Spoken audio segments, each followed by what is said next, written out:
Hello, welcome to this presentation on how to submit an ERCAP request for Allocation Year 2016.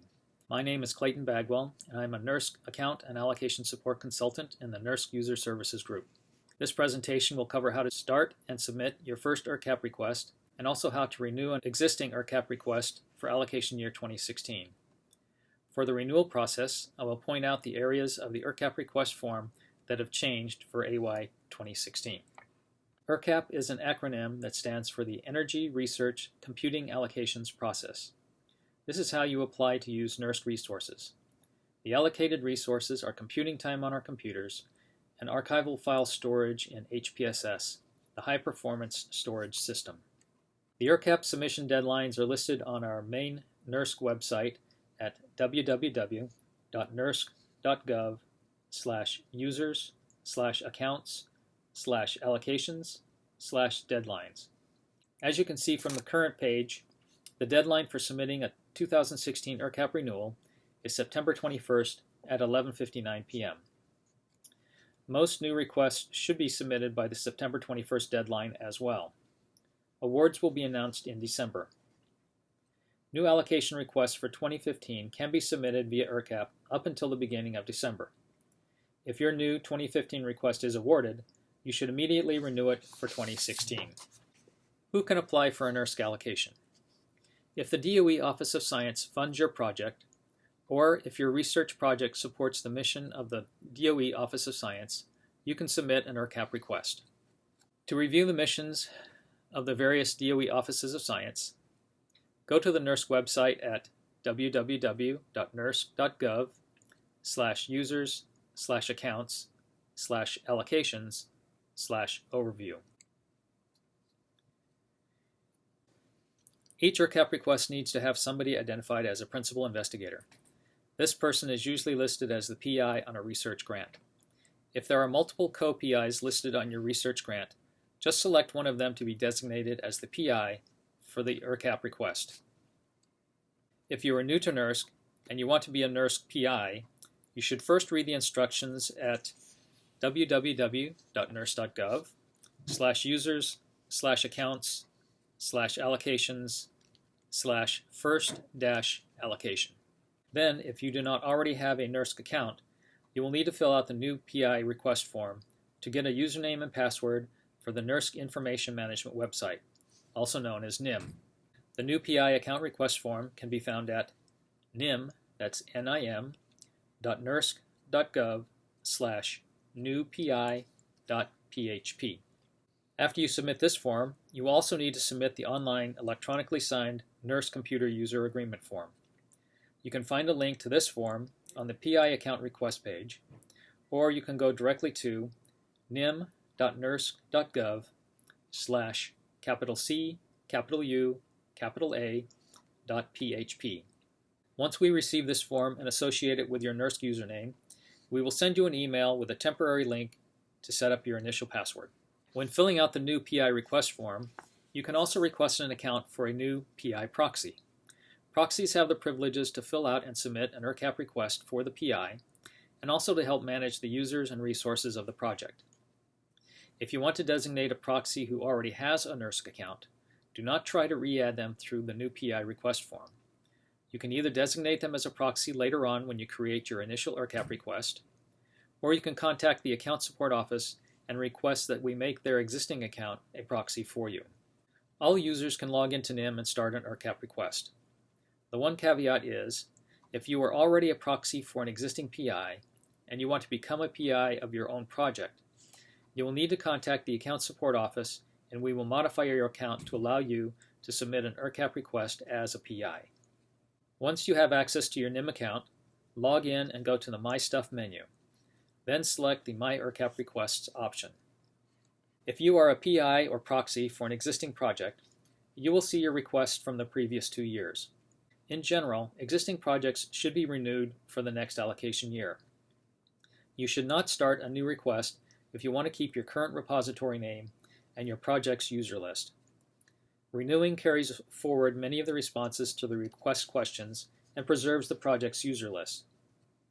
Note that you can change the project title and other project information upon renewal, but not the repository or project directory names. You renew your current request by clicking on the Renew link. If you have requests that have already been started, you will see the Edit link, which allows you to edit the request.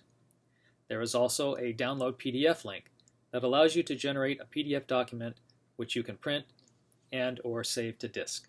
If you are a new PI, or if you want to start an ERCAP request for a new project, then click on the Start a New Request link at the bottom of the page. During the period when we are renewing projects, usually late August through the end of December, you will be given two options: one to submit a request for the remainder of the current allocation year, and one to submit a request which will not start until the beginning of the new allocation year in January. Think carefully about when you want to start working. If you want to start working on our computers before next January, submit a request for the rest of the current allocation year. If this request is approved, then you should immediately submit a renewal ERCAP request for the upcoming allocation year. The first tab that is displayed when you start a request is the project overview. You should see the PI's name and contact information at the top of the page under Principal Investigator. This will be your name if you are the PI, or your PI's name if you are a proxy. If you want to add a proxy for this request, you will first have to save the information on this page, after which you will see a link to add a proxy, also called an additional preparer. There are text boxes to enter information about the senior investigators for your project, the project title, and a URL for additional information about your project.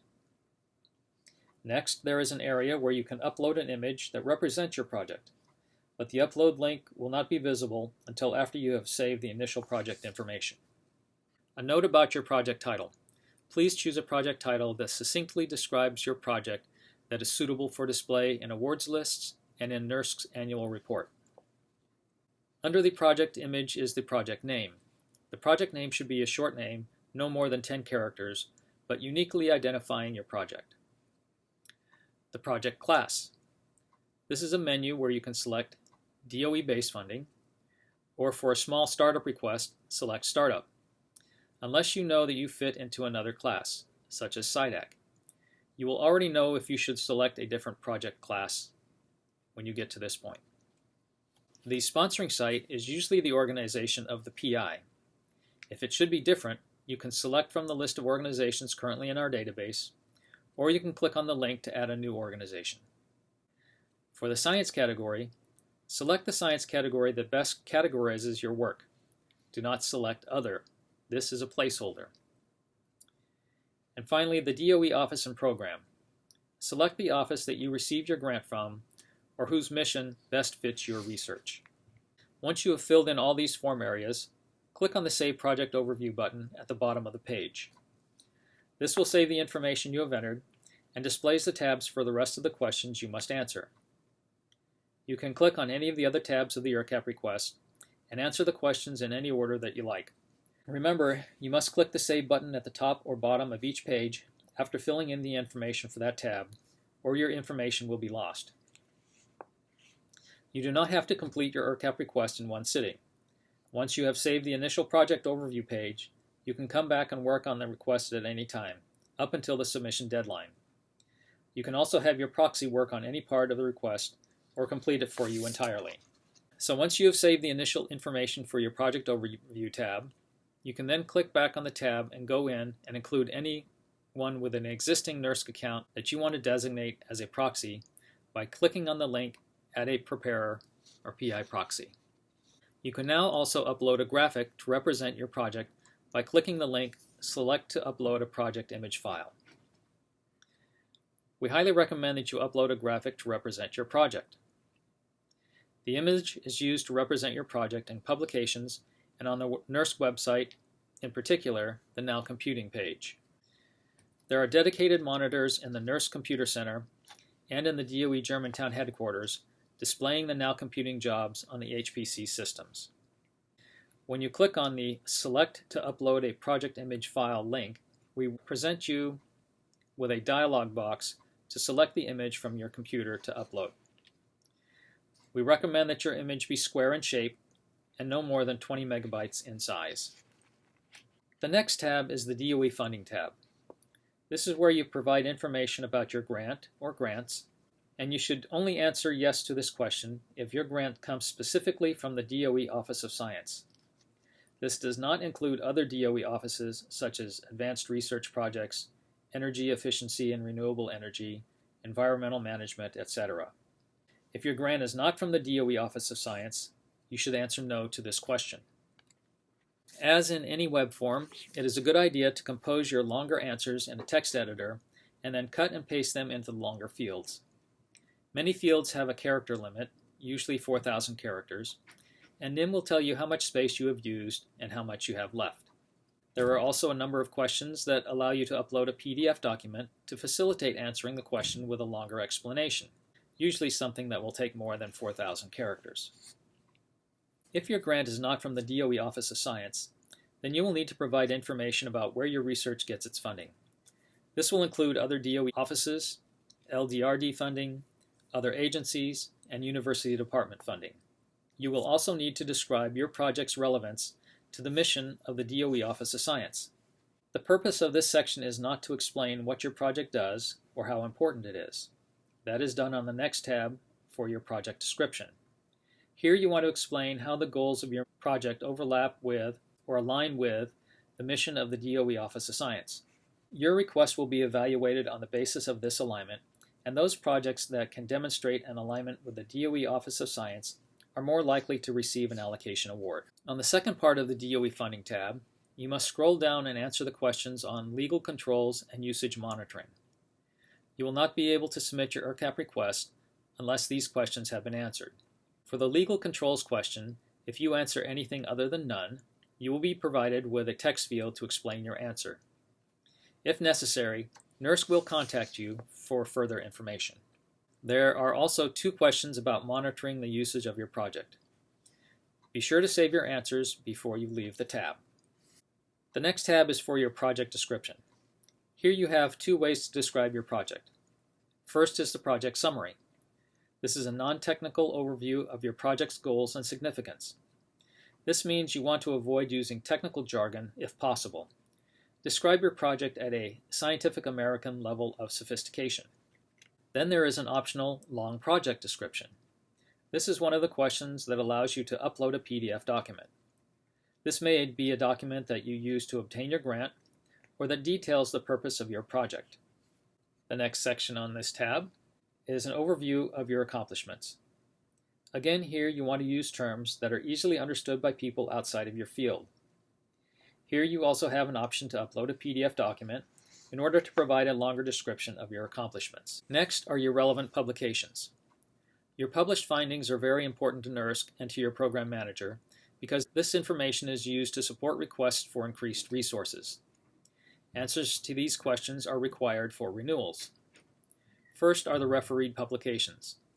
These are publications that have been accepted and are in press or have been published. For renewals, do not include publications that you entered on your ERCAP request last year. Other publications is for publications that have been submitted but not yet published, as well as other types of publication. Now let's move to the Resources Requested tab. Computational Resources. NERSC computational resources share a common MPP allocation. MPP stands for Massively Parallel Processing. For 2016, the MPP systems will be Edison and Cori. Click on the MPP resources to get additional information on how we charge for running MPP jobs. Select the appropriate allocation type, DOE Production, Startup, or whatever corresponds to the project class you selected on the Project Overview tab. Then enter the number of MPP hours you estimate you will need. If you are with the Joint Genome Institute and have a gene pool share, you will renew your gene pool project here. Project directories. Here is where you will request the storage quota for your associated project directories. The default quota is 1 terabyte. Archival storage. Archival storage resources on the HPSS system are calculated in SRUs, which stands for Storage Resource Units. An explanation of SRUs can be found by clicking on the link Archival Storage. Since SRUs are a NERSC-specific unit of measurement, we provide you with a couple of calculators for determining how many SRUs to request. Click on the Show SRU Calculator link, and we provide fields for you to enter the number of files, the gigabytes of storage space, and the I/O used for moving files in and out of the HPSS system. This will automatically generate a value in the shrews requested field. Or, from the HPSS charging explanation page, there is a link to an online shrew calculator. This calculator will also give you an estimate of how many shrews to request. After entering the shrews requested, tell us specifically how much storage space you will need in HPSS in terabytes. Also tell us how much scratch storage space you will need on the computational systems. The other questions you will need to answer on this tab are justification for the resources you requested above.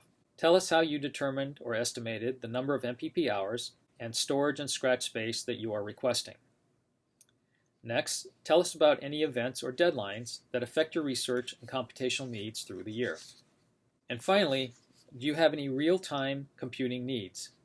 For example, do you need immediate access to computing resources because you are connected to a live experiment? If you answer yes, we will provide you with a text box to explain your answer. The next tab is for PDSF. Do not fill out the PDSF tab if you don't use PDSF and are not pre-authorized for a PDSF experiment. PDSF is a special use physics system and requires prior approval to get a PDSF project. If you have this approval for a new project, click on the Yes button. If you do have an existing PDSF project, the Yes button should already be checked, and you should see your existing PDSF repo name displayed. Click on the box under the Renew heading, and then click on the big black arrow to the right to renew the experiment. You will need to do this for each experiment that you want to renew. Once you have started a request for a new PDSF repo, or to renew your existing PDSF repo, you will need to answer the following associated questions: your funding, total CPU hours, characteristics of your workflow, and storage needs. Next is the Code Description tab. If you are renewing a request, most of the information about your codes will be copied over from your previous request. Please delete any codes that are no longer being used. You can add more tabs for additional codes by clicking on the Add Another Code tab. Answer all of the questions about each major code that you plan to use, and click the Save button before moving to another tab or adding another code. Next, we come to the Data and Analytics tab. Tell us which I/O formats and libraries, databases, workflow tools, etc. does your work require at NERSC. Then tell us which imaging or visualization tools and data analytics frameworks you need. Finally, tell us if you need to share data or access NERSC resources over the web and any special resources you need to be able to do this. Also, how much data do you expect to move to NERSC from external sources? If you are renewing an allocation, you will have a tab labeled Validate Current User List. This is your current user snapshot. Make sure that you check the email address, phone number, and organization for each individual. Please clean up your list. You should consider deleting any user that has been inactive for 6 months or more, or any user that has not signed a current NERSC Computer User Agreement form.